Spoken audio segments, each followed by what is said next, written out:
Afternoon, everyone, or good morning, depending on where you are. Thank you so much for joining us. I am one of the co-hosts of this afternoon's proceedings. My name is Amini Kajunju, and I serve as a Chief Operating Officer of the Ellen Johnson Sirleaf Presidential Center for Women in Development. Over to you, Chris. Good afternoon, ladies and gentlemen. My name is Christopher Ifeanyiwanze, and I'm the Director of Research and Communications here at the Ellen Johnson Presidential Center as well for Women in Development. And as Amini has noted, I'll also be the co-host for today's event. Thank you, Chris. Welcome to the launch of the EJS Center Data Hub for Women's Leadership in Public Governance, an online tool that tracks women's representation and leadership at the highest level of public governance. I'd like to acknowledge the support of the center itself, its donors, the EJS Foundation board members, AMUJE leaders, and all of our other donors and supporters. At this moment, I will now introduce this event to our Francophone participants, and I'll switch over to French. Bon après-midi ou bonjour. Hello, everybody. My name is Amini Kajunju, and I am the CEO of the Ellen Johnson Sirleaf Presidential Center for Women and Development. So welcome to the launch of the data tool for leadership of women in public governance. And it's an online tool that is following the representation and leadership of women at the very highest level of public governance. And I really want to thank the board members of the center and the foundation, members of AMUJE, and also all the supporters, all people who are helping us. We will show you a video on the project, and the link will be available just after our talk, our meeting, and of course, you can access if you click on the globe. On the globe, at the bottom of your screen, you have a globe, and if you click on it and you choose your chosen language, then you can listen in the language that you want. And to you after this conversation on our website.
Thank you so much for that. And now it is my great pleasure to welcome you, Her Excellency, Mrs. Monica Gangos, the First Lady of the Republic of Namibia and a member of the EJS Center board, to share some remarks ahead of a panel discussion with distinguished experts. So good morning, or depending where you are, good afternoon. I hope I'm not on mute. Sorry, I was just checking if I'm on mute or not. Luckily, I'm not. So let me get to it. So good morning to the EJS Center board members, distinguished speakers, AMUJE leaders, members of the EJS Center, ladies and gentlemen. It's such a great pleasure to be here with you today to celebrate this momentous occasion, which is the launch of Africa's first data hub on women's leadership in public governance. And before I begin, Madam Ellen Johnson-Sirleaf, the founder and chair of the EJS Center, sends her greetings and regards to all. She's recovering from a recent medical procedure and will be back at work soon. We send her our best wishes and look forward to celebrating this milestone with her. I know that she is on this video call, so Mama Ellen, get well soon. Now, to the reason we all gathered here today, as the adage goes, knowledge is power. If we don't know where we stand, how can we chart a path forward? The late and great Kofi Annan took this one step further and noted, knowledge is power, information is liberating. Both are true, especially when we're talking about the advancement of the rights of women and girls. However, I'd add my own twist to this, that knowledge itself is not necessarily power. Applied knowledge is power. Facts and figures are one part of the story. It's what we do with this knowledge that really drives the wheels of change. And using knowledge to drive the wheels of change is exactly why we are here today. As I'm sure many of you will agree, women's engagement in policy making and governance is essential for advancing gender equality. But to advocate for greater representation of women in decision making, it's crucial to gain a better understanding of the current situation. It's now widely acknowledged that the world suffers from a considerable gender data gap. Reliable and current data is in short supply, especially here on our continent. So until now, accessing comprehensive and reliable data on women's public leadership has been a challenge, to say the least. But where many may have seen a crisis, the EJS Center has seen an opportunity. And over the course of the last 6 months, has designed and built the first data hub of its kind, which is focused exclusively on women's leadership in public governance in Africa. The importance of this cannot be underestimated. Data that adequately reflects the lived realities of women and girls is an indispensable tool for developing evidence-based policies and solutions to achieve gender equality and women's empowerment. I myself have had the chance to explore the EJS Center Data Hub and have been deeply impressed by its user-friendliness and the breadth of data it currently provides for the West African region. Did you know, for example, that in West Africa, only 2 countries have over 30% women's representation in legislative chambers, or that only 97 of 439 cabinet positions are held by women? We really have work to do. More women in leadership positions benefit not just girls and women, but all of society. In the last 18 months, we've seen that women's leadership is critical in times of crisis. A study of 194 countries found that pandemic responses were systematically better in countries with women leaders. This trend can be extended to crises beyond COVID-19. It's also been found that women in leadership positions are able to create and improve climate change policy more frequently than men. And it's not just ambition and action that women bring. They also offer a different perspective and lived experience that can contribute to more nuanced and inclusive development policies. So my challenge to all of you, ladies and gentlemen, is to take the knowledge that the EJS Center has gathered here and apply it strategically and creatively about where best to channel our efforts to promote women to the highest positions of leadership. So that the next time we convene to analyze the state of women's public leadership in Africa, maybe 8 countries of the 15 West African countries will have over 30% representation in legislative chambers. Maybe 197 cabinet positions may be filled by women, and perhaps 1 or 2 countries may have women heads of state. I wish to extend my thanks to the EJS Center staff for the outstanding work they continue to do to champion women's ascension to the highest levels of leadership. And thank you all for listening. I'll now pass back to the EJS Center Chief Operating Officer, Amini Kajunju, to begin today's insightful discussion on transformative data and how research can improve the participation of African women in public governance. Thank you very much. Thank you so much. Thank you so much for those remarks, First Lady of the Republic of Namibia and a member of the EJS Center Board.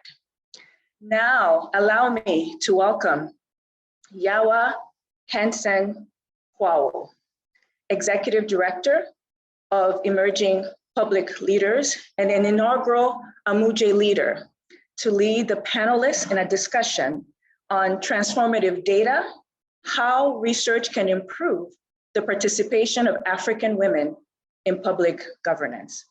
Over to you, Yawa. Thank you very much. Thank you very much, Amini. It's such a pleasure to be here. Good afternoon to all of you from Nairobi, Kenya. It seems appropriate to be in Nairobi for this discussion, given that just the other day, over the weekend, one of the major political parties has nominated a female vice presidential candidate. The talk about women in leadership is important, particularly the talk about women in public leadership. So it's such an honor and a pleasure to moderate today's discussion. As Amini said, I'm Executive Director of Emerging Public Leaders, and our vision really is to fill Africa's future leadership pipeline with competent and ethical public servants. So it's a pleasure to be here today because this discussion really is a nexus with our work as well. So I will, without further ado, introduce this panel and kick off our discussion. We are really privileged today to have a panel of experts from across the globe who will be helping us to unpack this topic. The first panelist, in no particular order, Rumbi Jai Chisenga, who is the Director of Programs at the EJS Center. Thank you so much for joining us, Rumbi. Ms. Lynette Meriti Otieno, who's the Chief Gender Expert for Gender, Women, and Civil Society Department at the African Development Bank. You are so welcome and thank you for your time today. It's a pleasure to also have with us Dr. Joseph Asunka, who is the Chief Executive Officer at Afrobarometer. We also have Mrs. Ebere Ifendu, the President of Women in Politics Forum from Nigeria. And last, and certainly not the least, we have Professor Josephine Jarpa Dawuni. Professor Dawuni is the Associate Professor of Political Science at Howard University and a consultant on gender law and development in Africa.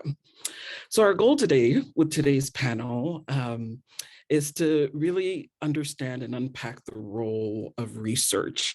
How does research help us improve the odds of women rising to positions of power?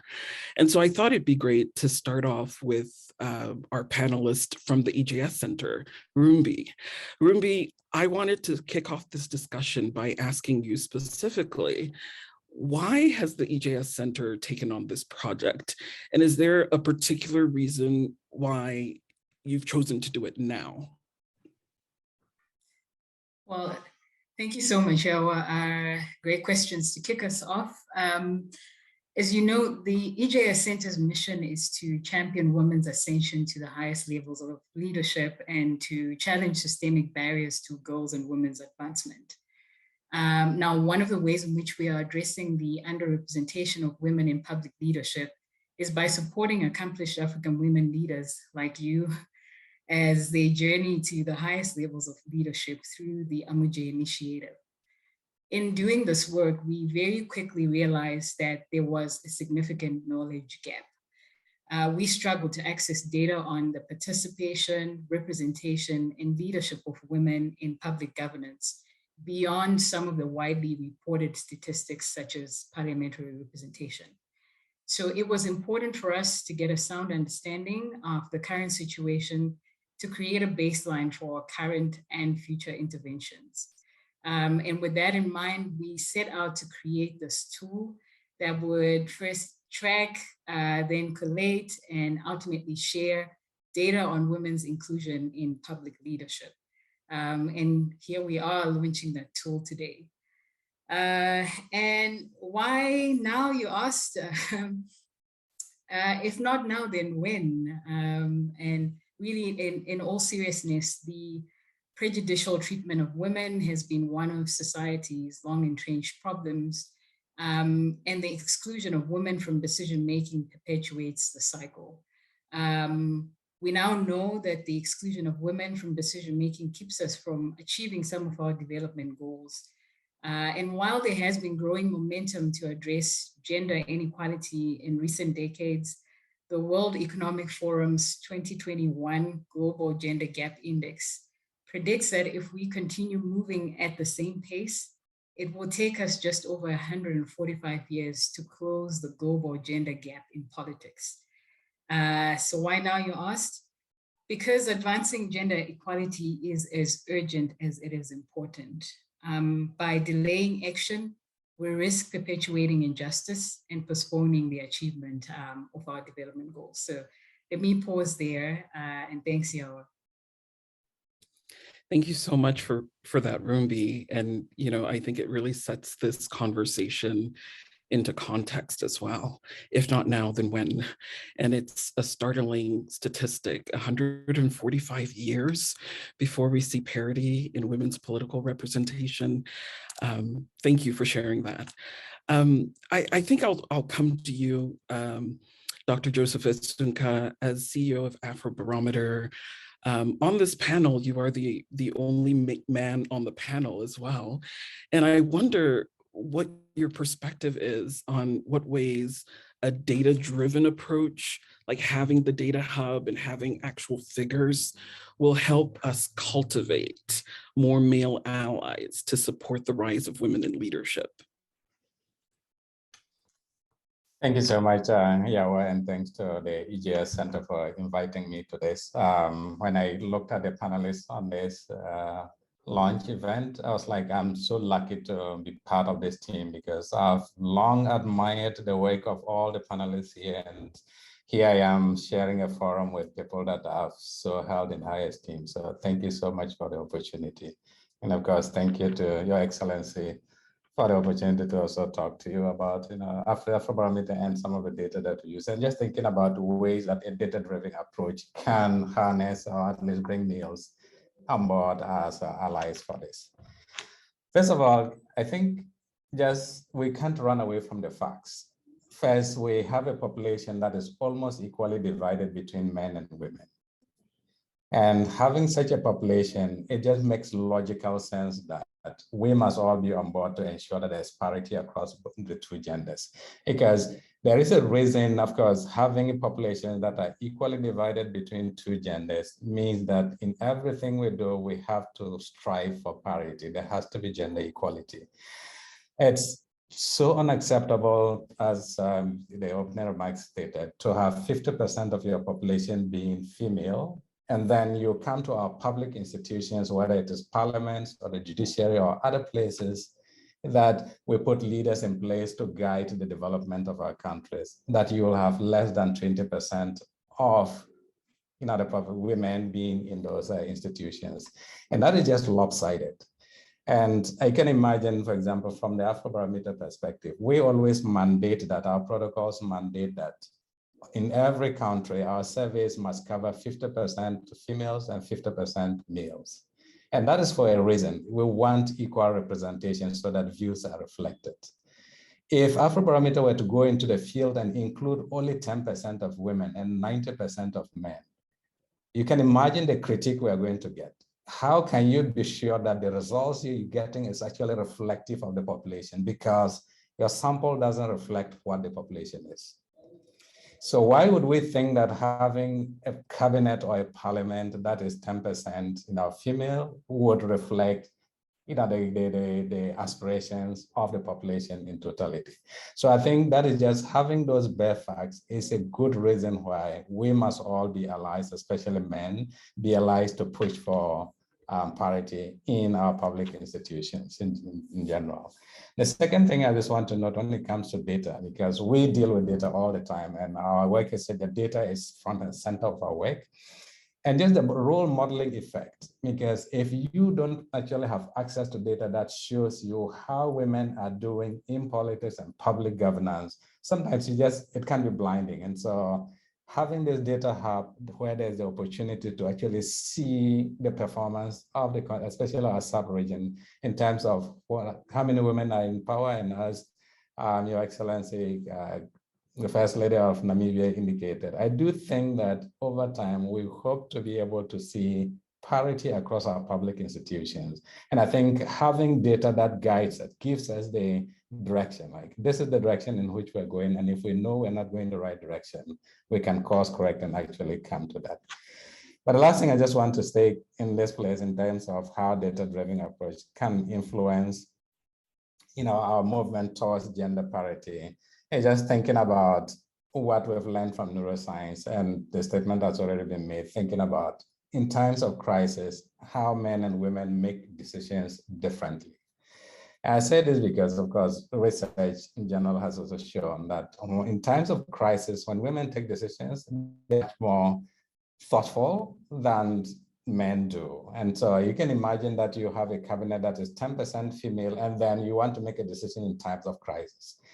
Whenever I read this literature, it actually takes me back to my childhood. Growing up, when my little sister was about 1 year old, there was a time that she laid asleep in a room, and then a python crawled into the room. My dad's reaction, and bless his memory, was to immediately vacate the scene. Like, he couldn't stand it. He vacated the scene immediately. On the other hand, my mom reached out to the hen coop. She picked up a chicken, tied it up, walked into the room, threw it towards the python. And the python picked the chicken and just crawled out of the room. And since then, anytime I read literature about women's decision-making in times of crisis, it just reinforces this anecdote that I've carried in my head since childhood. And I wouldn't want a lopsided, unrepresentative public office or cabinet making decisions, especially in times of crisis. And given the turmoil that our sub-region is now, I just wish that we had women in power. I think this data hub will certainly provide us with some of this evidence to provide us with the confidence that if we build on women's leadership, we can make better progress. But thank you for the opportunity. Yeah, thank you so much, Dr. Assunka, for that. And, such a powerful story that you shared there, illustrating just how creative women are in decision-making, and that just makes a strong case for women in leadership in general. I move now to Professor Dawuni. Professor, you've written extensively about Africa's women. You've tracked gender for years as well. As we're launching this data hub, I'm curious what your thinking is on how to attract more investment and interest into more research that's specific to the experiences of women and girls in general, and then also more specifically to women in leadership. Thank you, Yawa, and thank you to the EJS Center for having me here. Good day to everyone. I like to say good day instead of going through morning, afternoon, evening. And I would like to send my wishes to a full recovery to Her Excellency, Madam Ellen Johnson Sirleaf as well. And I would like to preface my statement also going back to what was said earlier on with reference to Kofi Annan. I would reference an older statesman, and I should be also looking to reference stateswomen, Ghana, but statesman, Kwejiri Agri of Ghana, who said, when you educate a man, you educate an individual. When you educate a woman, you educate a nation. We've all heard this somehow. And I think this is really important to link it to what the EJS Center is doing.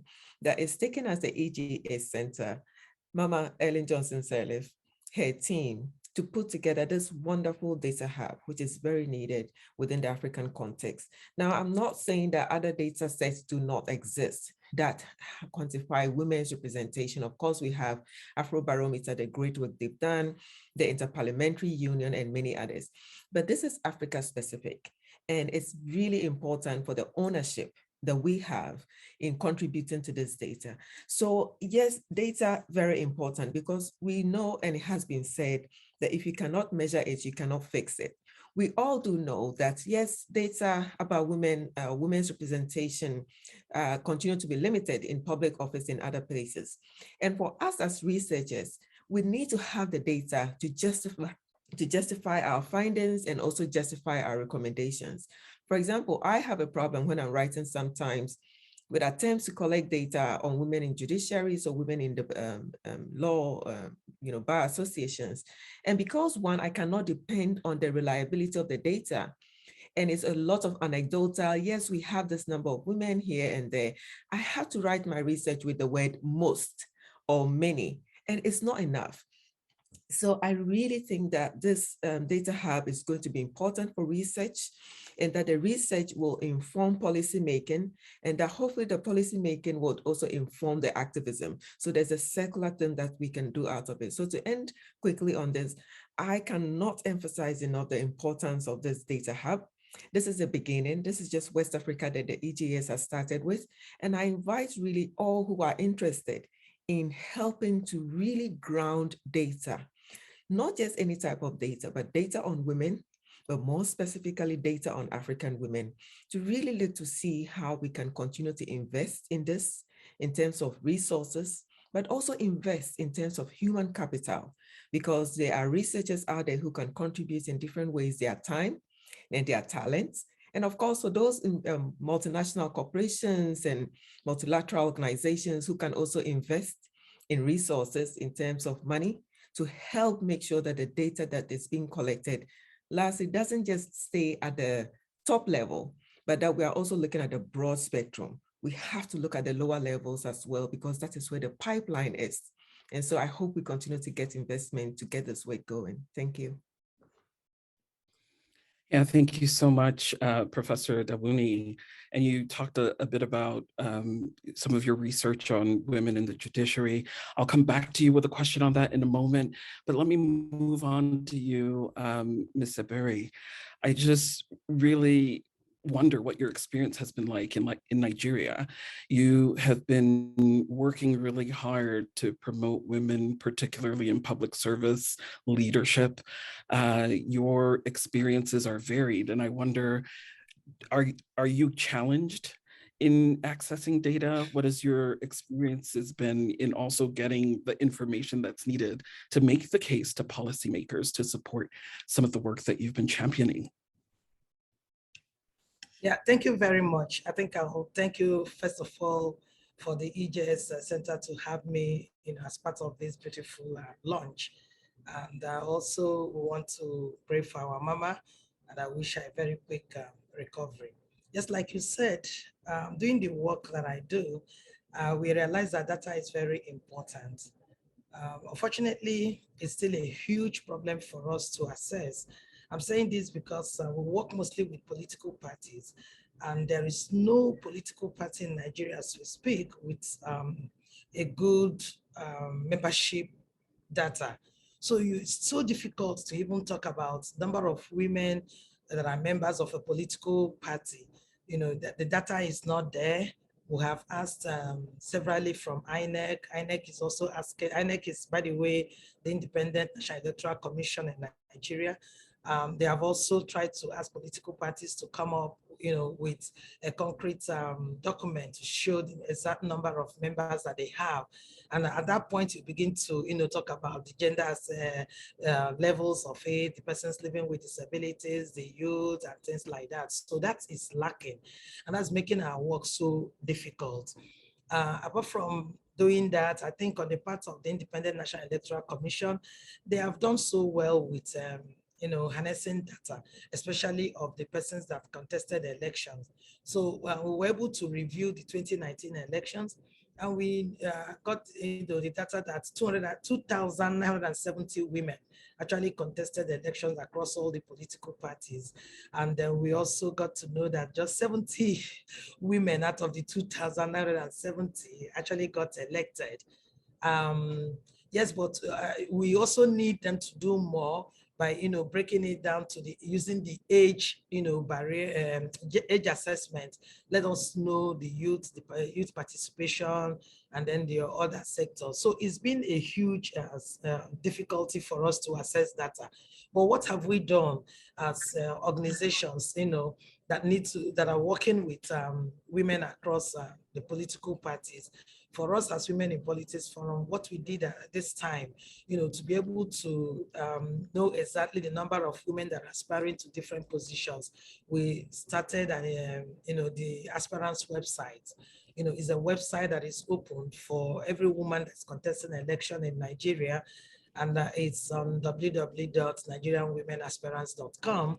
So with that, we are able to, get the number of women that are contesting, and we're also helping political parties actually to train the aspirants. And so when we do that, we'll get the information that we need on political parties that they are representing, the age and all that. So data is very important for us as women before we can achieve anything.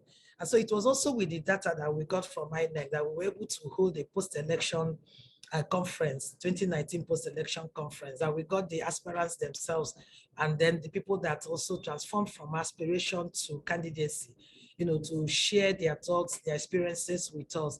And it's with the result of what we got, from that conference that we are using, to set the agenda for 2023 as we are moving forward.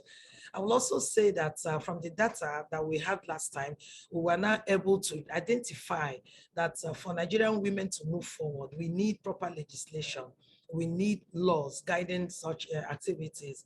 And so we tried out with the 5 gender bills that failed at the National Assembly.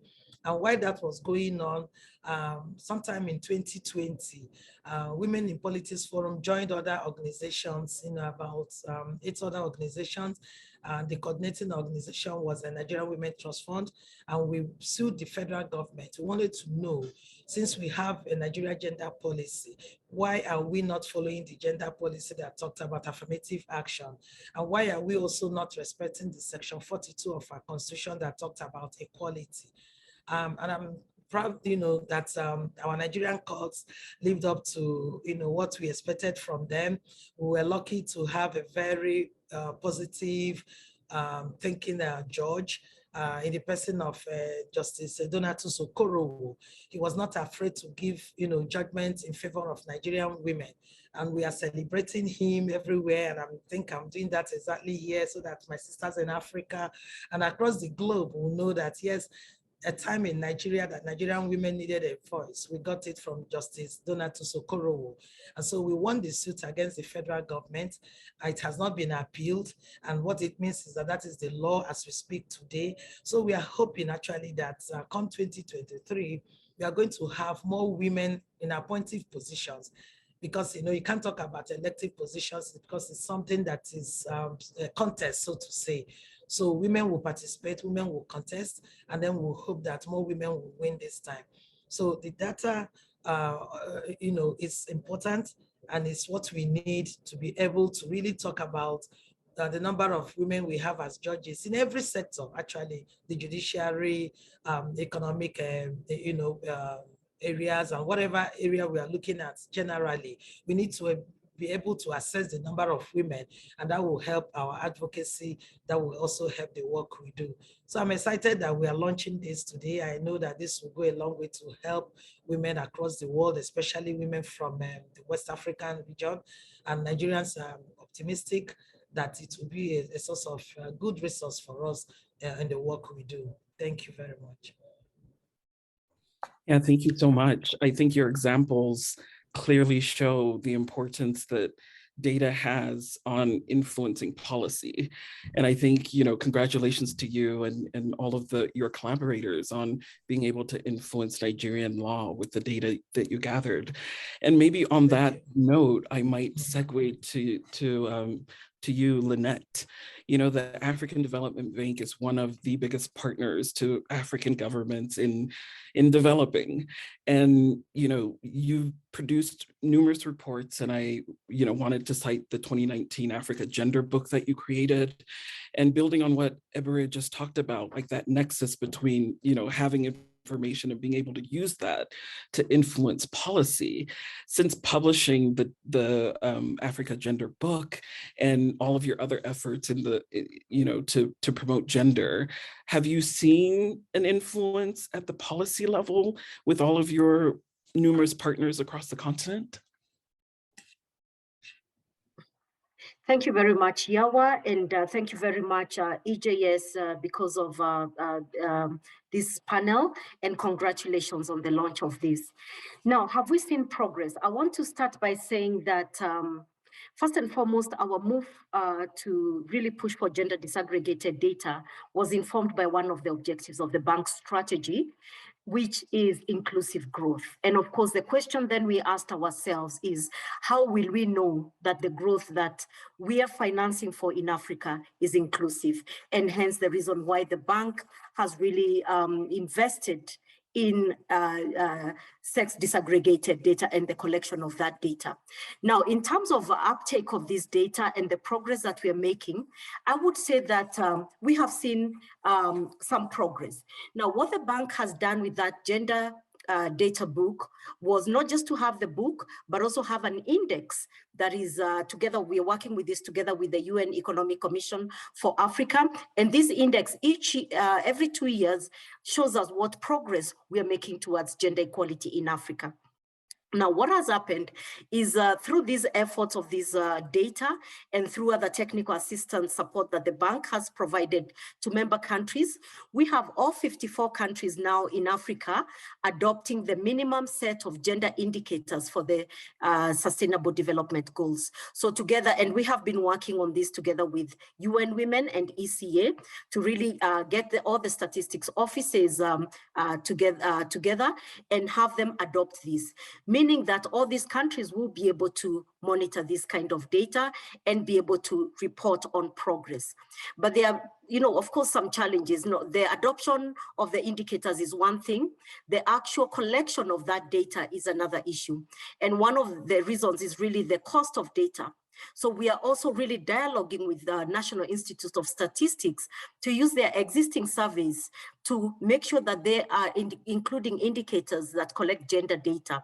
So for instance, we have countries that are adopting time use surveys in their labor surveys, or the demographic health surveys taking up data on gender-based violence, so that it's part and parcel of the routine gender data, of the routine data collection, so that it doesn't become an extra cost.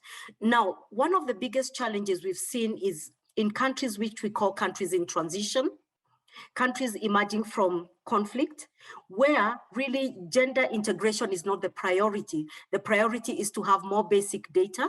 So that's an area we are trying to invest. And very recently, actually, the bank approved a project that's going to cover 4 countries. We are not yet in those countries that are part of this of this data hub, but we hope to move there. So the bank approved this project that's going to support 4 countries, which we call countries in transition, to begin to build their capacity for gender mainstreaming in collection of data. So these are some of the things the bank is working on. Now, the other example I would like to give that it's not related to leadership is it's through data that the bank established the financing gap for women in Africa is 42 billion. So without that data, we could not establish that gap and therefore make a case for the affirmative finance action program for women, which the bank is implementing. So I can't underscore the importance of data, not just in leadership, but other areas. But now when it comes to leadership, and is also looking at the root causes of gender inequality. And last year, through our gender index and combined with the efforts of OECD on the SIGI index, the Social Institutions Gender Index, we actually compared the root causes of gender inequalities and the outcomes of that by looking at the two indices. And this will begin to answer some of the questions on why aren't we seeing more women in leadership? Because looking at the data on women's leadership is one thing, but then we're trying to go further and ask, why are women not in leadership? And some of the work is really addressing these questions. I'll stop here for now. Thank you. Thank you so much for that, Lynette. And my eyes nearly popped out of my face when you said $42 billion. That's the gap in terms of financing of women. And I just congratulations to AFDB for being responsive to that with the Affirmative Financing Act as well.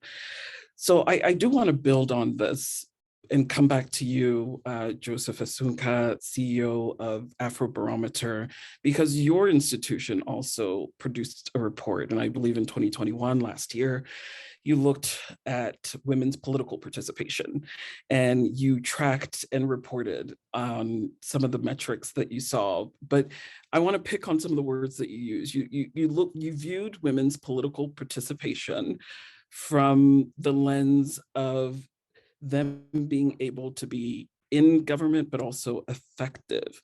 What is that data telling you? Because I think a lot of countries are adopting like safe seats for women. So we're seeing more women get into parliament, for instance. Political parties are a little slower to adopt, at least in my opinion, but slowly we're seeing that there is some attention being given. What do you describe as effective participation of women in political leadership?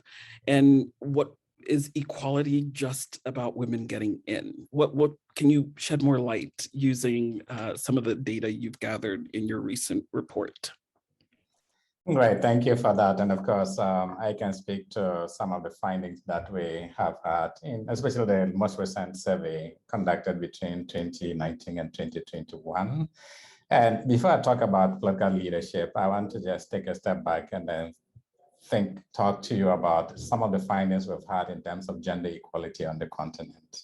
When we asked across 34 countries in the last survey round, we asked people whether they think men and women should have equal opportunity, equal opportunity to education, equal opportunity to jobs, and equal opportunity to owning land, and among a whole suite of things. And across the board and in every country, majority of Africans are fully supportive of gender equality. So normatively, when you talk to people about having gender equality across different sectors, across different sets of activities, whether it's jobs or talking about education or even health, the sentiment is that most Africans believe in gender equality. So it now comes to translating that into action. Like, what does that then mean in practice? And we do follow up with several questions asking about, in practice, exactly what do we see?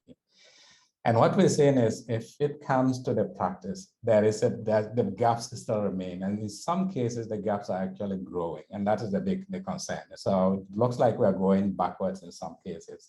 And I hope that this data would help to complement the data that we have from people's lived experiences. But for instance, only about 47% of women have had secondary or higher education across the samples that we've interviewed in the 34 countries.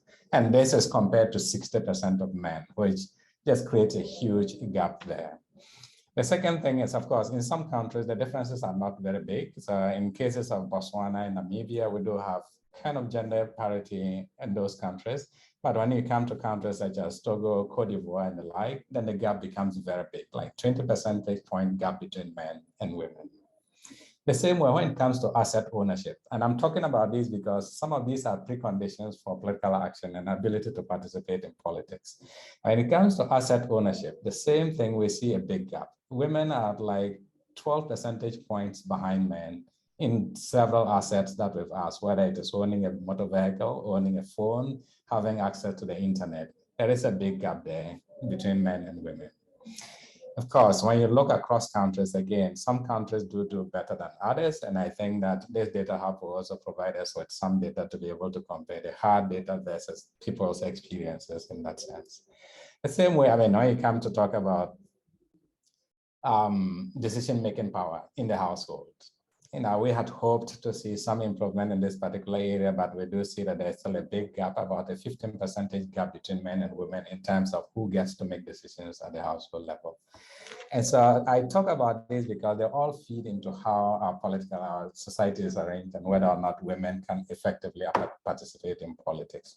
Because in political participation, we ask a series of questions about the people's political participation. And what we see is that consistently, whether it is participating in community meetings, going to join others to raise an issue, contacting elected leaders and the like, consistently men are ahead of women in these political activities.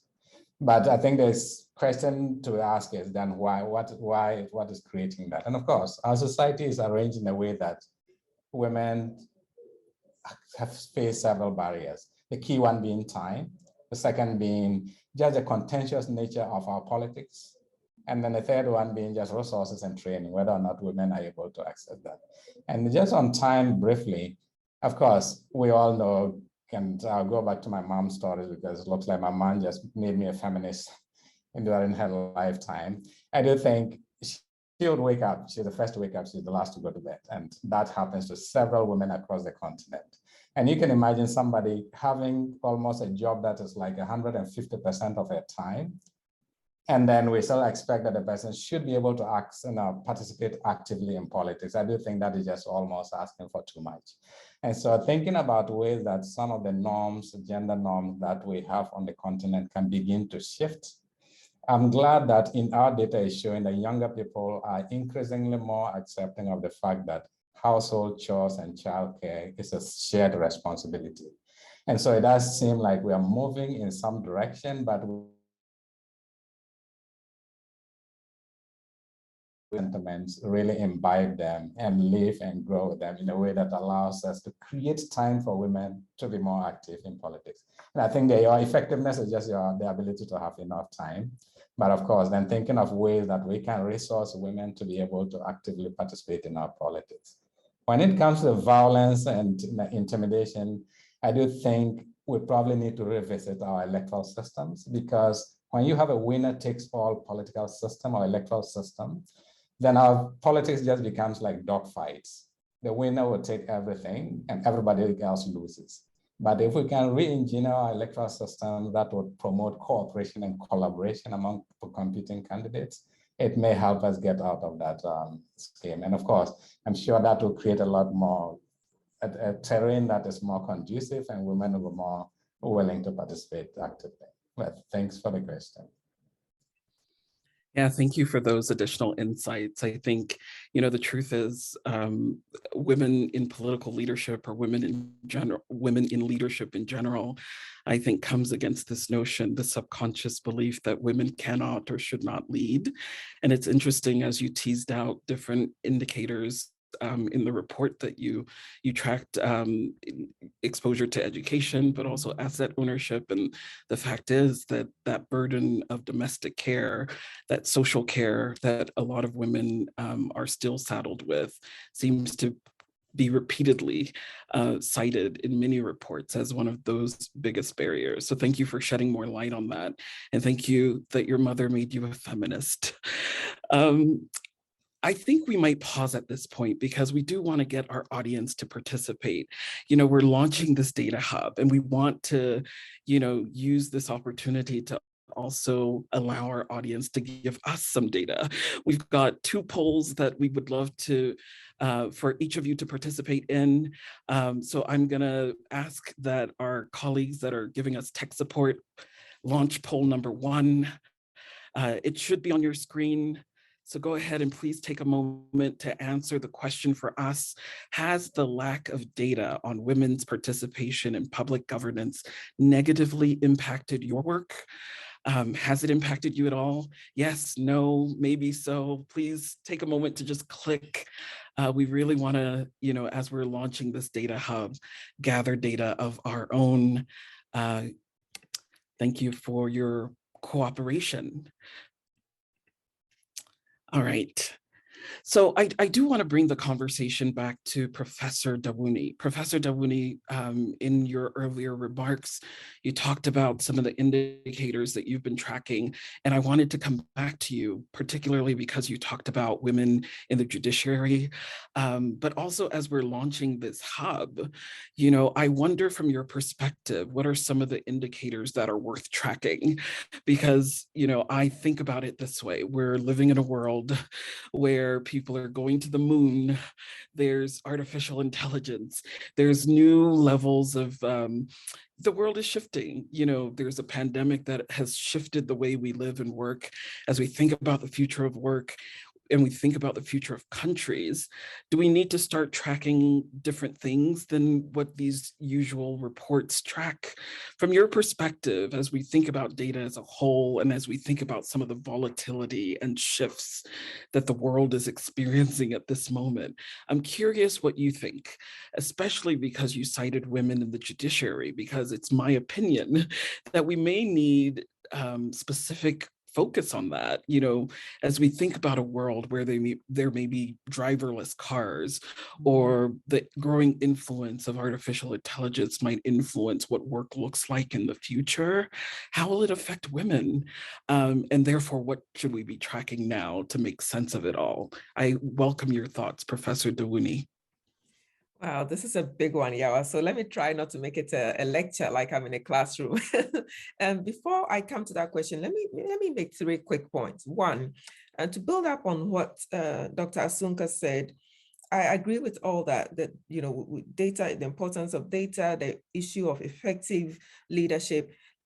I want to start off maybe say that, and this is something I'm sure the EJS Center is aware, but coming from a researcher perspective, a feminist, unapologetically so, that I want us to remember that when we're talking about gender equality, and for most people here, I don't need to say that, it is not about women fighting to take power from men, right? Women have always had their power. What we are fighting for or asking for in this sense, it's not a fight. What we are asking for in this sense is to go back to the African systems of consensus decision making. This idea of gender equality is not an imported Western norm. So let's build this data grounded in a decolonial feminist lens, that we all as women here, as men within the African context, we need to go back to our history. Once again, let me draw us back to Ghana, the Sankofa bed. Let's look at the past in order to go forward, which links up to the question of what else do we need to understand. Without our roots, we might think we're just going according to the wind and doing what everybody else is doing. But within African systems, we've had women leaders in politics, in religious spaces, and these were really fundamental places where the Western world didn't even have it when we did. So decoloniality, African understanding of feminism, women's rights, very important. Second point, to the question of effective leadership, we should also move away from using the word effective leadership, because we are therefore shifting the burden onto women. You have to be effective.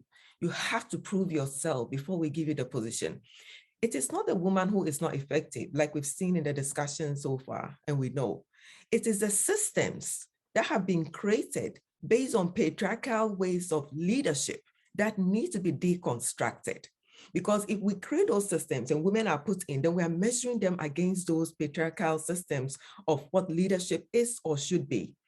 So we need to deconstruct that. Therefore, we have an understanding of what effective means, looking at it from the gendered perspective of what male, female, and other looks like. Lastly, when we're talking about data, what EJS is doing is wonderful. It's a great day we are celebrating, but it's just the beginning of greater work that needs to be done. EJS alone cannot do all this work by themselves. They have a great team. But as we know, and I'm sure Afrobarometer will tell us, we in Africa need to build our understanding of what data should be and why it is important. And therefore, that goes back institutions within countries. If I, for example, coming to your question, I've interviewed so many judges across the continent. I have dealt with chief justices asking for data, and it is like pulling a needle out of a haystack in the Sahara, okay? And so we need to have understanding of what data means to consistently keep data that is clean and reliable. And therefore we can feed it to agencies, organizations that need it, whether it's Afrobarometer or the EJS Center. So we are asking our leaders across the continent, presidents going all the way down to the local level, let's begin the art of collecting data, keeping data, updating data. So it makes the work of EJS and other organizations easier. Now, let me answer my question very quickly. On the question of judiciary, so of course, I've dealt with that issue and it's still a big problem. I'm going to say this, I have just finished up a consultancy for 2 UN entities, and I'll not mention the names. 2 UN entities. And so you know what I mean, 2 UN entities, and even working with them with their country offices to get data was almost impossible for some countries. And I think I will link it back to what Lynette said about countries that are coming, post-conflict countries, you know, and once again, without mentioning countries across the continent, we saw that as a bigger issue in those countries. So we need to also make sure that when we're talking about women in judiciaries, I co-authored a paper in 2015 that looked at the emergence of women chief justices across the continent. Now, this is something that we need to update because since then, many others have happened, including Kenya and Ethiopia and others. But we have to have data that show not just women in top leadership positions within judiciaries, but also at the lower levels. I'm very keen about lower level data because that is a pipeline.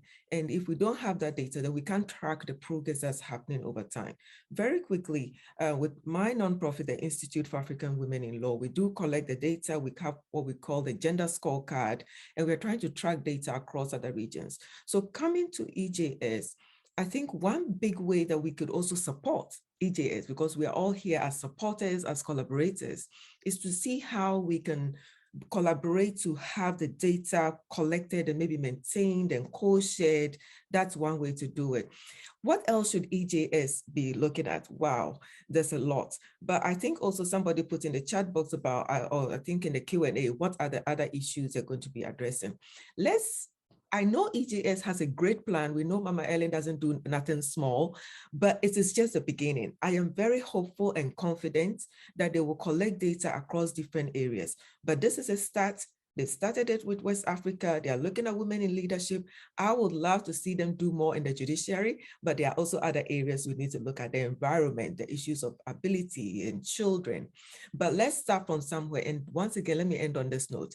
That is why the importance of investment to help them build a data set that is reliable, that will be sustainable, and that will be able to cover a wider range of issues beyond politics, beyond the judiciary, and we can look into other areas into the future. So I'll stop here for now, taking too much time. Thank you. Yeah, thank you so much, Professor Dawuni. And you bring up a lot of great perspectives, particularly around the decolonized lens that sometimes we approach data gathering.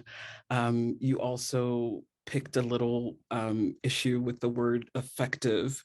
And I wonder if I may just ask you to unpack how you think it should be measured. Like, how do we determine what's the indicator of the effectiveness of a woman leader in political leadership?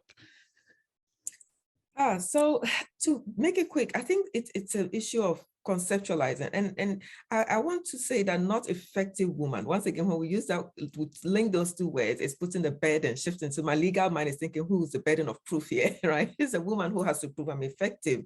And I think that's where it goes back to, you know, the African systems and there's a lot of knowledge written about that. There's a great scholar, Dr. Isiebu Ezianye from Nigeria, who works on indigenous knowledge systems. What are the indigenous knowledge systems? Just going back to the example Dr. Asunka gave of the mother, even at the home, the simple basic home, our grandmothers who used to go and look at leaves in the bush and take care of us, medicine, those are all effective systems. So let's build our effective system. I'll say this, that effective should be measured against how is this moving us forward. moving the family forward, moving the community forward, moving the nation forward, moving the continent forward. How are we moving forward? Is it lessening corruption? Is it lessening infant mortality? Is it lessening road accidents? Those are the kind of indicators. So if one can do that, it's effective irrespective of the gender, but we shouldn't put that extra burden on women to prove themselves why they should have a seat at the table. What you say resonates with me deeply, and I see in the chats it's resonating with a lot of people. Thank you so much for unpacking that a bit more, Professor Dawuni. All right, if you are ready, I would love to see the results of the poll that we just took. To my collaborators, let's see. Overwhelming majority of you have answered yes, that you have seen that the lack of data on women's participation is affecting your work. Thank you so much for taking the moment to share that with us. And this illustrates the importance of what we're doing today, launching a data hub to really fill that gap. I think I might come back to you, Lynette. You talked a little bit about the Africa Development Bank's strategy, and you talked about the fact that you look at kind of disaggregated data in terms of helping you to fulfill your mission towards inclusive development. Can you unpack for me a little bit more, like what's informing that strategy? And as you know, we're launching this data hub, like what guidance or what would you be looking for? What would make this valuable to AFDB, for example, in informing how it deals with its partner governments? Okay, thanks once again. And I'm really happy about that previous comment about effectiveness of women, because, sorry to go back on this, because I don't know if anybody measures the effectiveness of male leaders. I don't think I've heard about anything on effectiveness of male leaders. Now, in terms of informing our strategy, I think I earlier had talked about the strategy for the bank looking at inclusive growth and the need to actually measure this, but also the need, what has informed us in terms of the work on collecting gender data or gender statistics has also been the need to actually understand the magnitude and the intensity of gender inequalities. Now, we had this World Bank report. I don't work for the World Bank, but we all know about the report in 2012 that linked gender equality and economic growth. And that was a big step in terms of using evidence to drive growth and using evidence to drive policies and economic development policies. So we understand that we cannot make a business case in any of our projects, whether it's a road project, without data. And the problem has been for us to conduct that kind of analysis that informs the design of a project. We need data. So it's really the bottom line of what is required, and it's across all sectors. It's across energy, it's across leadership. And not just leadership at that level. It's designing a water project and needing to know what is the participation of women in water user committees. What is the participation of women in cooperatives in agriculture? What is the participation of women and men in STEM, in science, mathematics, and education? And so we find that data is really at the core of any project we design because it's what makes that business case. And then, of course, secondly, we've got to be accountable to our shareholders, the governments of Africa. So we've got to show progress, and hence this data then it's what helps us to demonstrate what progress we are making.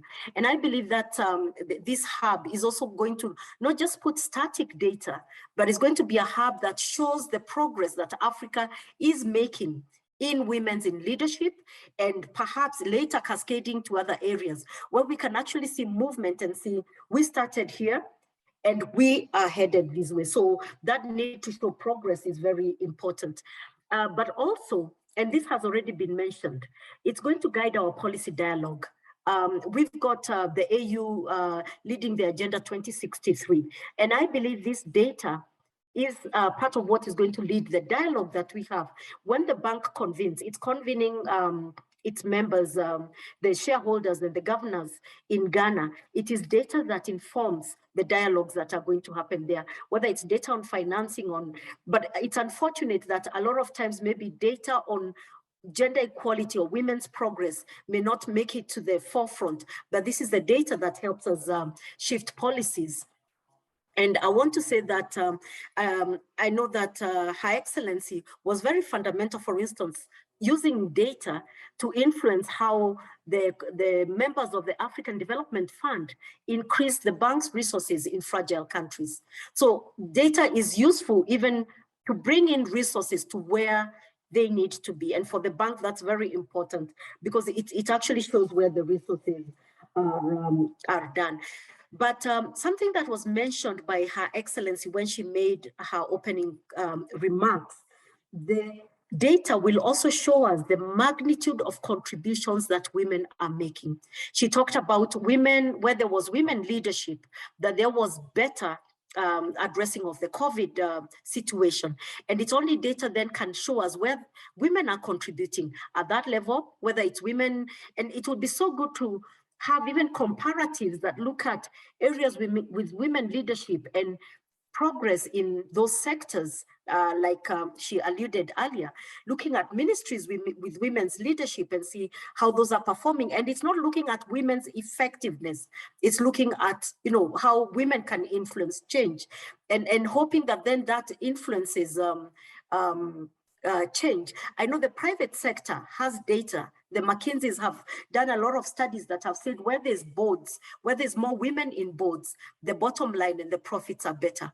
I believe we need to do that also in the public sector and show that linkage with women's leadership and better progress. So there is a lot that can be done, and we look forward to collaborating with the hub.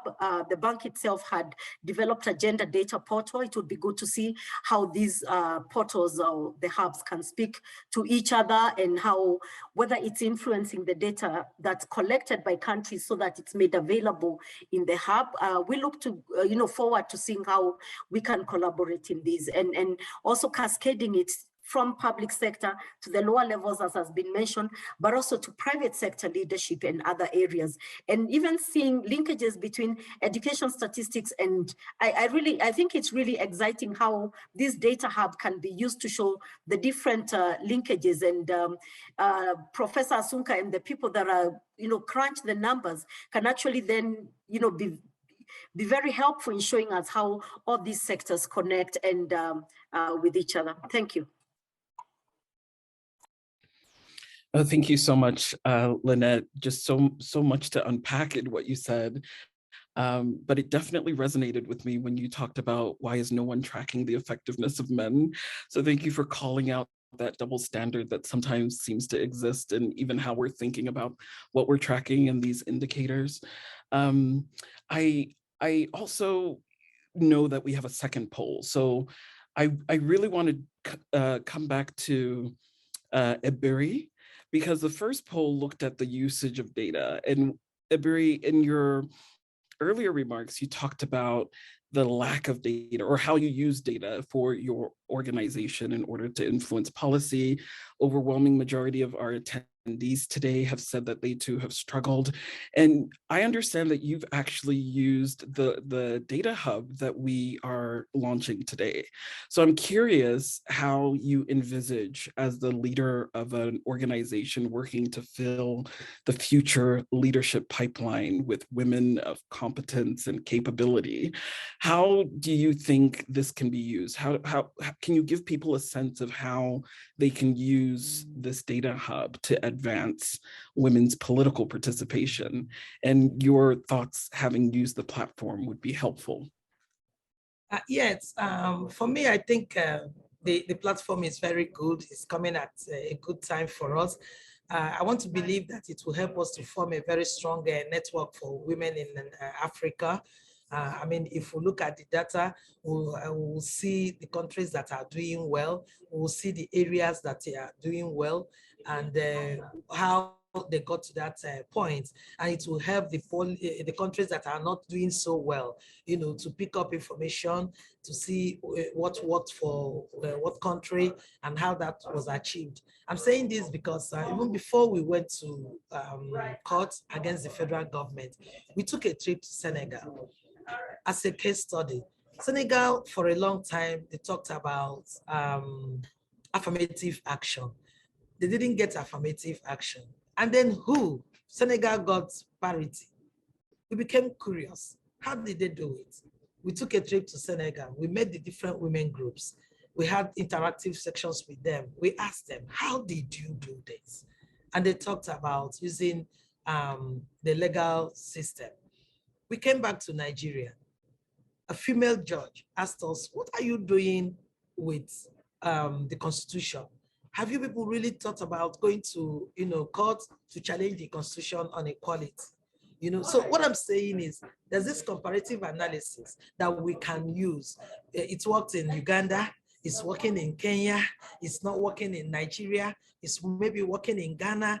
And so with this data hub, I think it's a one-stop place for Nigerian and African women, actually. So this can help us to build a strong African network, a movement that will see us working as sisters across the continent. So for me, it's a good data hub that we are launching today. And I will encourage every woman, be you in politics or not, organizations, individuals, to visit, the data hub and take out information from there. It will help us, build a small but mighty, organization for African women. So I look forward to more people visiting the hub. I look forward to some of us, referring to some of the works we are going to do starting from today as a part of what, the hub will help us to achieve. So it's a big resource, I think so. Thank you very much. Yeah, thank you, Emery, for pointing out the potential of this to be a one-stop shop for collaboration as well.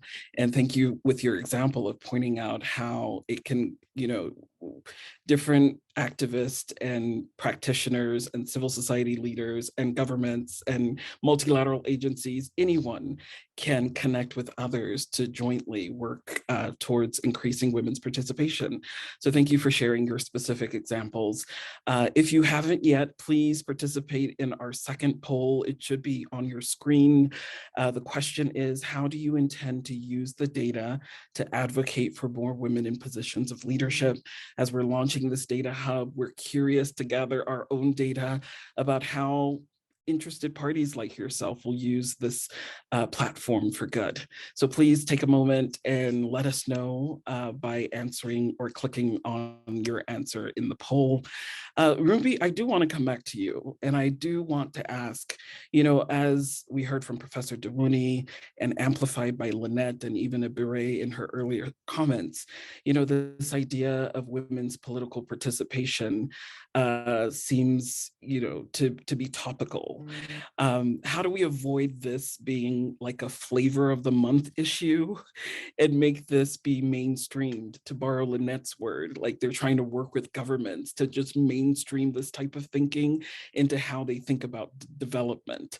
So I wonder, from your perspective as Director of Leadership Programs at the EJS Center, like what needs to happen to make this an enduring effort? And what role do you think that the launch of this data hub will play in making it an enduring effort? Well, thank you, Yawa. And this conversation is certainly very interesting. And I've had thoughts sparked in many different directions that I'm already thinking about, potentially a series of discussions about this. So we can dig deep into some of the issues that have been raised, the question of, decolonizing this work, the discussion about effective and equal participation. We need to delve into, the equality aspect. But there's so many strands that I want to pursue. But what you raise right now is a very important question. And part of what needs to be done is already being done. So first of all, we have come together as collaborators in this sector. We all represent organizations that are working very hard to advance gender equality more broadly, but with very niche focuses, and some of them aligned in terms of public leadership. But the coming together, the collaborating element is one of the big pieces that we need, right? And I think it was Dr. Dewuni or Lynette who talked about just the burden of unearthing data and gathering it. and that, you know, we should be able to share that if resources are being spent by one organization, one network to do this work, that we don't go and spend the same time, capacity, and money to, you know, to get to the same data, that we find a way of working together, share, you know, our findings, share resources. So yeah, to start with, I would say, you know, this work of collaborating is quite a big deal.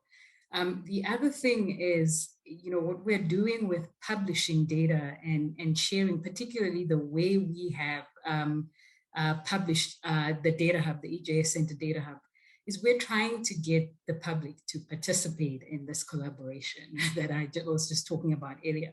So we definitely recognize that organizations like ours have can definitely do a lot of work to galvanize people, but in a sense, it's the citizens that get to determine, you know, the place for women leaders, right?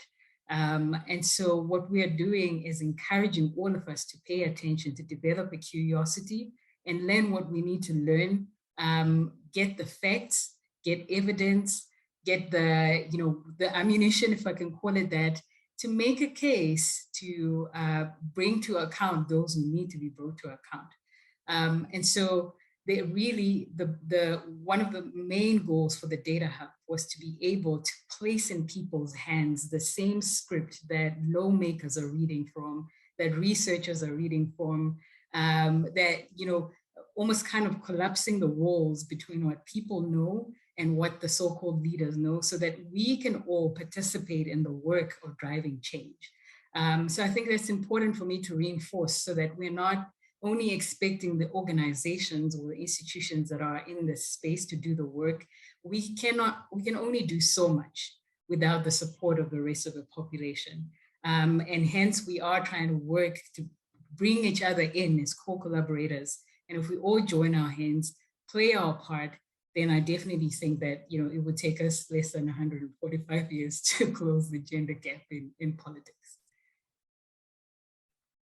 Yeah, thank you so much for that, Rumbi, and for just shedding a light on how it's a collective effort, and we really need more than just those of us talking about it today to make this an effective, you know, hub. Can we look at the results of the second poll really quickly? Can my friends in tech put out for us? Okay, here it is on the screen. 19% of you said you would use the data from this Data Hub to raise awareness and publicity about related issues. Majority of you will use it for all of the above, which is wonderful. You'll use it to develop and strengthen targeted programs. You will use it to engage governments, to advocate for policy change. Awesome. Thank you so much for taking a moment to participate in these polls. And as I said, you know, we're launching a Data Hub today, and we want to be able to, you know, start gathering data of our own to inform how this evolves. So, you know, I want to send a broad question to the researchers and the number crunchers on this panel. You know, Joseph, I'll start with you, because I know Afrobarometer's work, and every time you publish a report, you know, there's someone who disagrees with you. There's someone who thinks that, you know, your data isn't accurate. It's not an accurate reflection of what you've said. And it seems to me, at least, that we are launching this Data Hub in an age where disinformation exists, and there's a lot of distrust. And I was reading in the chat a moment ago, and someone said, you know, data, you can always lie with data. So my question to you and Professor Awuni, Lynette, how do we make people trust the information that gets gathered through the Data Hub? How would you recommend to us to combat this sense of mistrust that seems to affect the general public's view of what's being presented in moments like this? May I start with you, Joseph? Right, yeah. So first of all, I think it just comes down to the basic fact that these are going to be hard facts that are undeniable, because if it is a fact that 10% of the Ghanaian cabinet is women, this is effectively verifiable. And so in that sense, I see that this data can by themselves speak for themselves without you having to defend them. But of course, people will always have various ways of trying to discredit any data source that you'd use for analysis. So in my view, I mean, two things here. First of all, it's the EJS, and everybody knows Her Excellency, Madam Salif, behind this data, her level of integrity, because an institution's ability to continue to use this data and collect data that is consistently valid and relevant for decision making goes back to the integrity of the institution. Because if you don't have integrity in the eyes of the audiences, then that is where you would begin to lose attention, or people can accuse you. As at the Afrobarometer, certainly that is always front and center, because we would never we won't compromise on our principles and our values because of anything. And in some cases, we've refused to enter certain countries because we have refused to compromise on our values and principles. And I do think that anybody who deals with data, any institution or researcher who deals with data, if you really want to be trusted and believed, you have to always stand by your values and your principles, no matter what. It doesn't matter who is in government. It doesn't matter what the situation is. You've got to stand by those principles. And I think that is very critical for data crunchers and institutions that deal with numbers. But the other thing I want to add here, the second thing is, when it comes to data hubs like this, I think that it's not just the data that comes from this hub, but that people can effectively use this data and combine it with other data sources to do interesting things. And my hope is that, especially for young researchers and young women, hopefully in this platform and beyond, to think of innovative ways to harness this data in research that can help us build an evidence base of what it means to have a gender equal society. Because then if we can build an evidence base of the value of having a gender equal society, and of course, I was really, Professor Dawono, when you mentioned about the effectiveness of women, that also resonated with me. It's not about somebody's effectiveness. It's about, if we have an equal target, a society that is maximizes equality between men and women, what are the outcomes that we're going to see? And that is the most important thing, not whether or not some individual or some gender is doing better than the other. But I think for me, as I said, integrity of the institution will certainly drive forward, and people may use the data and interpret it in their own ways. But I do think that staying true to your own values and making sure that you step in when people begin to misinterpret the data to provide a correction there and then. Of course, you can't track all of it, but you can do so much to improve the quality. Sometimes that feedback can also help you to see and not to improve on the quality of data that you have on the platform. Yeah, thank you for that. And I think what I'm taking from what you're saying is, it's clear that the EJS Center is just very well positioned to be the one to champion this work because of the credibility it's built. But also, I like you pointing out that this, will be an important data source when joined with other data sources, can, help researchers and governments and anyone else who needs this data to make really great decisions. I wonder whether Dr. Wuni, Lynette, or Iberi have comments about this issue of trusting the data and the outcomes that the data hub collects and publishes. Yeah, if I may, once again, let me number my points very quickly. And this is EJS, it's Liberia, it's Africa. So I hope this will resonate. We have the saying, and you often hear the African proverb, I'm not sure which country it comes from, but that if you want to go fast, go alone. If you want to go far, go together. And I think we should see the EJS Center and the Data Hub and all they do as for Africa and the peoples of Africa, that we are in this fight together. It is not a competition. It is not a naming and shaming. We are not here to name and shame any man or group of men. We are not here to name and shame and push out any man or group of men. If a man is in a position of authority, doing their work well, effectively promoting the community and society, we will back you. If it's a woman, we will back you. So let's try to make sure that we understand this data hub as not a tool for naming and shaming, but a tool for moving forward our communities. So with that in mind, if we have that mindset, that would also help us, whether as researchers, as data collectors, or as policymakers, to understand that we all have a role to contribute to the success of the EJS Center. It is not about the success of Madam Ellen Johnson Sirleaf. It's not about the success of the team or the foundation. This center is about the success of all of us, Africa, whether on the continent or the diaspora. So we all have a duty and a role to make sure that the data we collect are clean, that they are reliable. And that brings me back to the point about institutional leaders. Don't be afraid to hide your data and not give it out because you have X number of women, so you will look bad. No, give it out. And please sensitize yourself to understand that that gives you an opportunity to do more work to ensure that more women are in that position. It is an opportunity. It is not a naming and shaming of your work. So let's really get that message across, because without the data, without clean data, and of course, I must say that if in the future, knock on wood, this ever happens that we find some issues with the data, it will happen. The best of data collectors around the world do have some problems. I am hoping that EJS will set a new brand for the world to follow, but it may happen. Let us not have one slip and name and shame the EJS Data Hub because they did something that was wrong. I know they will do their best to clean the data to work and make sure it's reliable, but if that were to happen, let's not name and shame them. But we all have a duty. Let me end on this note. There was a question or a statement in the chat box about whether we can use the data to project AI projections about women's leadership in the future, which is great. I think it brings us to the point of where EJS wants to move with the data and what researchers can use. That will be wonderful, but let's also be mindful that AI is also sometimes gender biased, gender blind, race blind, race and insensitive. All of these other indicators that come into play. So let's be careful how we use those kind of projections as well. And if we can bring all these within the African context, African-centered knowledge systems, that would be very helpful. Thank you.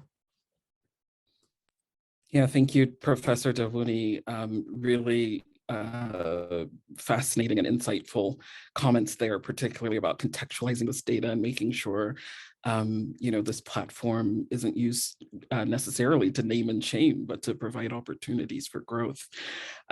We are winding down. I think we are down to our last 4 minutes together. So, I saw in the comments a question about a specific region of Africa that seems to be overlooked when it comes to data gathering and collections. And to borrow Lynette's word before, she talked about countries in transition where it's often a struggle to get data because it's not a priority because of other pressing developmental challenges.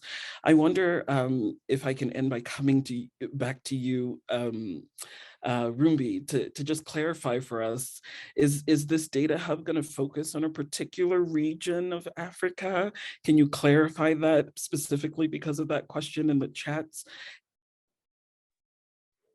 Yeah, well, we were just eager to offer what we found already to the public, but this is only a start. So West Africa is the one region we've started with, but I think you all know by now that the EJS Center is a Pan-African organization. So we are definitely coming to the rest of the continent, and that's really when we're thinking about expansion of the data hub. That's our primary goal, is to cover the rest of the continent. And the second one is what many of the speakers have brought up, and some of the participants as well in the Q&A, about deepening the data. So tracking more indicators, covering more sectors, as Dr. Dawuni mentioned, going to the lower level, to the pipeline, so that we're not just measuring what's happening now and then sort of wondering what we could have done before, but we can also sort of track and maybe predict how we are doing in terms of going towards our goals and then course correct. So that's our second goal. And then our third really is, it is quite a big ambition, but like I said, if we all work together and we try to make it happen, it might be, achievable. And that is to be able to access this data in real time. So many of the speakers on this panel will tell you how difficult it is to be able to say at a point in time, even for something as public as cabinet ministers, at a point in time for all African countries, what's the situation? It's dynamic, and we understand that that's life.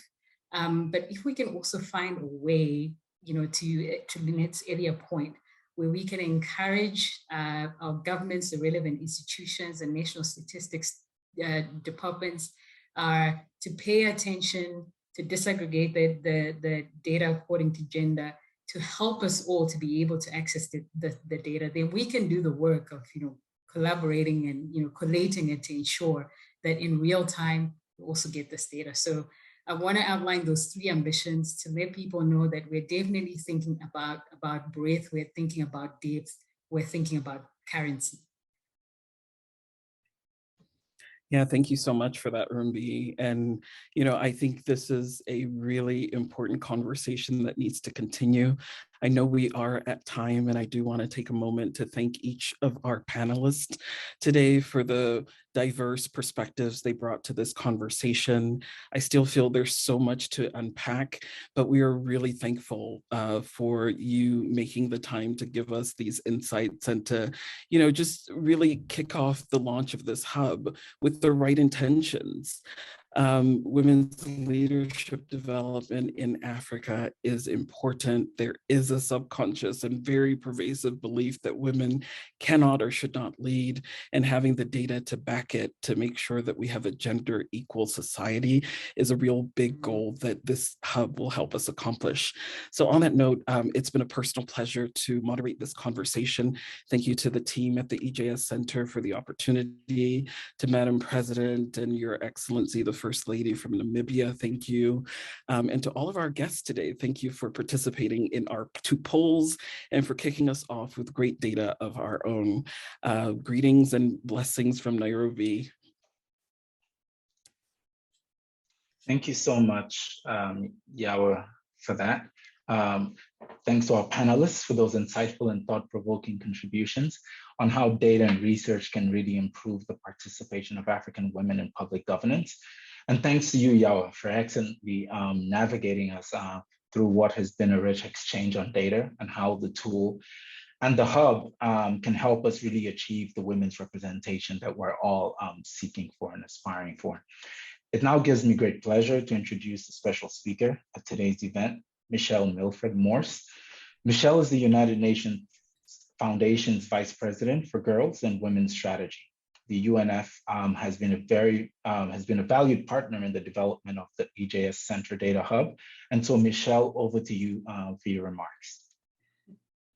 Well, hello, everyone, and kind greetings from Austin, Texas. I'm thrilled to represent the UN Foundation and to join you for the launch of the Data Hub. And first, I'd like to add my heartfelt congratulations to the proceedings, to Madam Sirleaf, Dr. Weeks, and the entire team at the EJS Center.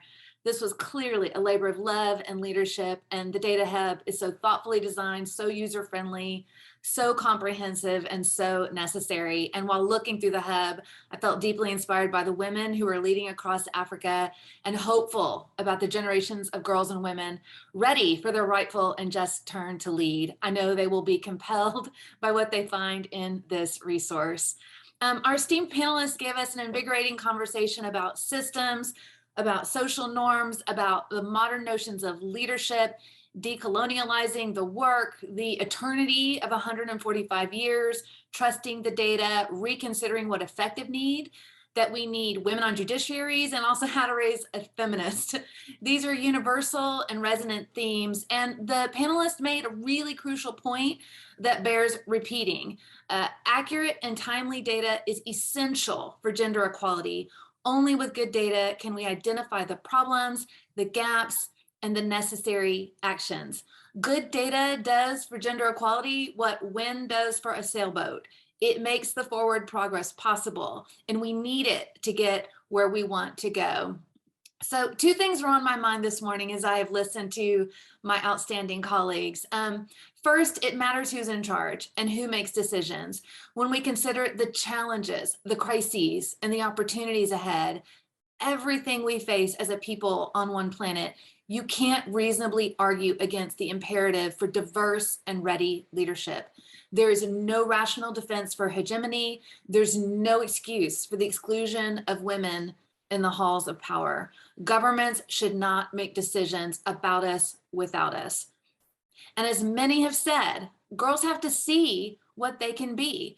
Madame Sirleaf's fearless leadership inspired people everywhere, setting the bar for fierce leadership for girls and women who aspire to make a difference in their communities.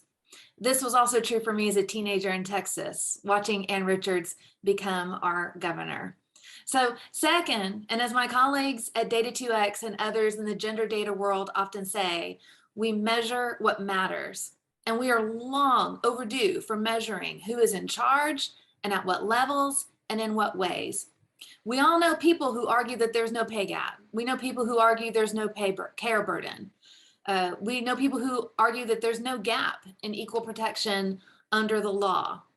The point is, it can be difficult to argue for something that people cannot see. And that is why data is so important. As the enlivening video put it at the beginning of our session, data is vital to unlocking African women's leadership. And that is true everywhere. Women's leadership matters to catalyze political and social change, or as the EJS Center puts it, to unleash Africa's most abundant and latent power, and that's women.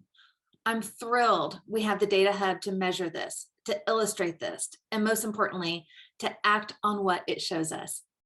One last point I want to make about data and what we can do with it. Last year, you may know, and with partners like the EJS Center, we worked with UN Women and the governments of Mexico and France on the Generation Equality movement. Together, we mobilized more than $40 billion in commitments from governments, the private sector, philanthropies, and civil society, including several historic commitments from African government leaders. The Generation Equality movement is now in its implementation and accountability phase, which means that tools like the Data Hub will be essential for commitment makers and for advocates who want to hold those commitment makers accountable to what they promised. I mean, for example, one of the 6 action coalitions that powers the Generation Equality movement is feminist leadership, feminist movements and leaderships.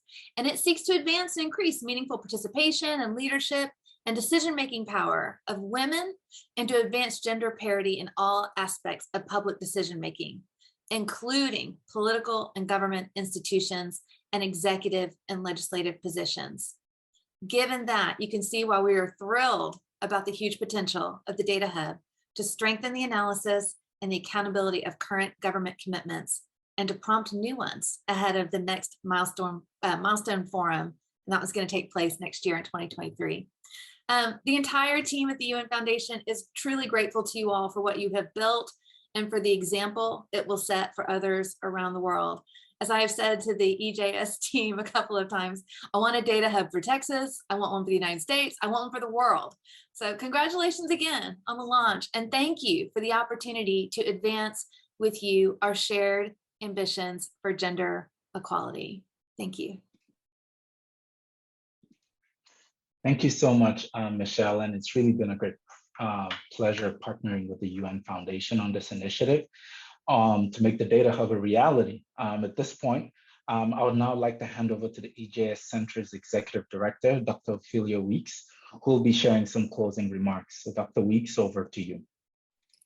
Thank you, Chris. Greetings, everyone.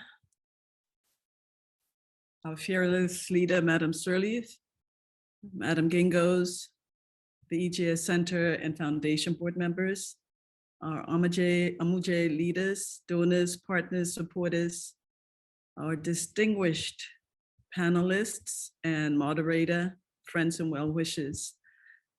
It's my absolute pleasure to provide closing remarks for what has turned out to be a really, really successful launch of our Data Hub. I know it would be great for me to take advantage of this opportunity to tell you a lot more about the center. Instead, I will direct you to our website at www.ejscenter.org. You can get more information than my time now will allow. I'll simply say that the center presently has 3 key work streams. The first is programming for development of African women leaders in public service at the highest level.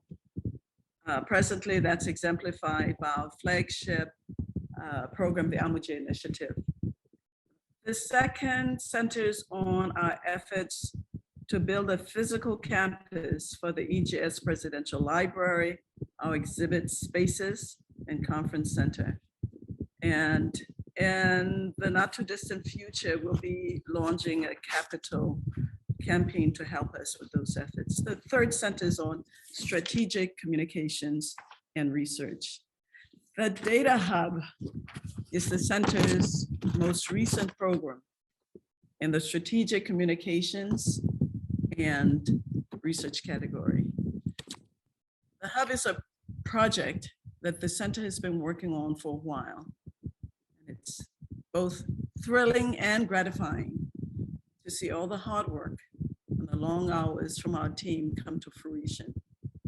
Today, we've taken a major leap forward. I dare say we've been able to successfully launch a data hub that tracks women's leadership in public governance among the West African countries. We have 4 more regions on the continent to work on. Many of you already know that the most recent World Bank data show that there are currently more than 700 million African women and girls, which constitute 50% of the continent's population. Yet the representation of women in national leadership positions is wanting. How do we measure progress? Or how do we measure regress? What's a good source of unbiased, credible, and reliable data on African women in leadership, whether we're talking locally, regionally, or across the continent?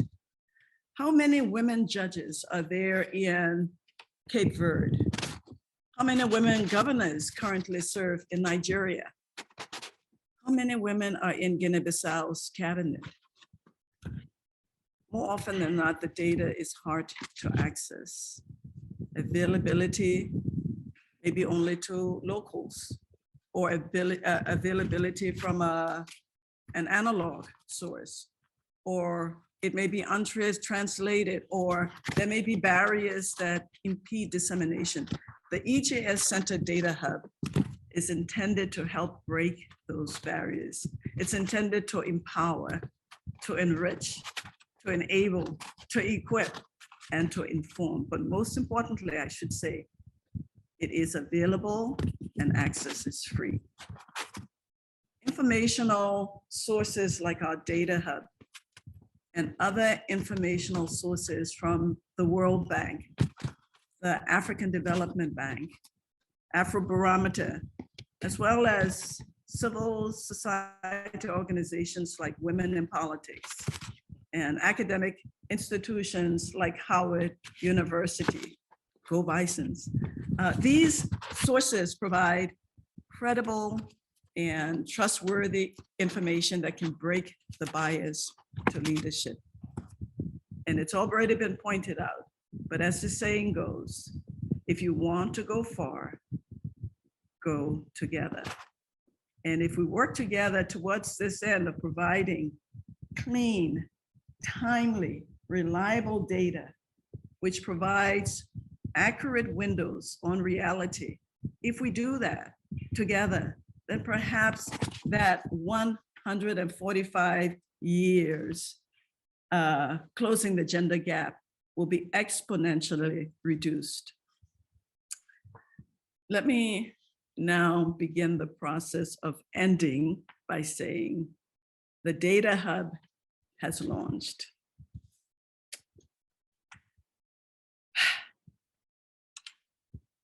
But the work is just beginning. Inclusion of the other 4 regions of Africa, adding more data, ensuring upkeep of the hub all require human and capital investment. We are determined to keep progressing. I'd like to now thank the United Nations Foundation. You believed in our vision and you underwrote this project. Thank you. Thanks to the researchers who helped us gather data from the 15 countries, and the officials and the external reviewers who validated and substantiated the data. Thanks to our communications and web development partners, Atalanta and Entel. Our board, led by Madam Sirleaf, thank you. EJS Center team, including our dynamic COO, Amini Kajunju, and our Director of Communications, Chris Wanzi, thank you for your participation today. And the data and the wonderful panelists. We couldn't have asked for a better panel. The wonderful panelists, including Dr. Lynette Otieno, Dr. Joseph Asunka, Honorable Ifundu, Dr. Dasuni, and our fabulous moderator, our own Amuje leader, Yawa. A special thank you I'd like to end goes out to two women who championed this project. Our research officer, Onyeka Wabunia, and our director of programs, Rumbi Chizenka. I thank all of you for joining us today. We have crossed continents today at this launch, from Libya to South Africa, Tanzania, Ghana, China. I thank all of you today for joining us.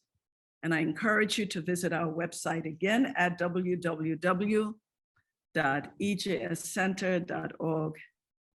And that will also give you the opportunity to test the tool for yourself. Thank you. Over to you, Chris. Thank you very much, Dr. Weeks. As Dr. Weeks said, the Data Hub can be accessed directly on the EJS Center website. To be very specific, you can access it at data.ejscenter.org. So please check out the tool and do share widely with all your contacts and networks. As has been mentioned by Dr. Weeks, this is just the beginning. And we look forward to building on what we have already made available and look forward to building out the data that would be available for the whole continent.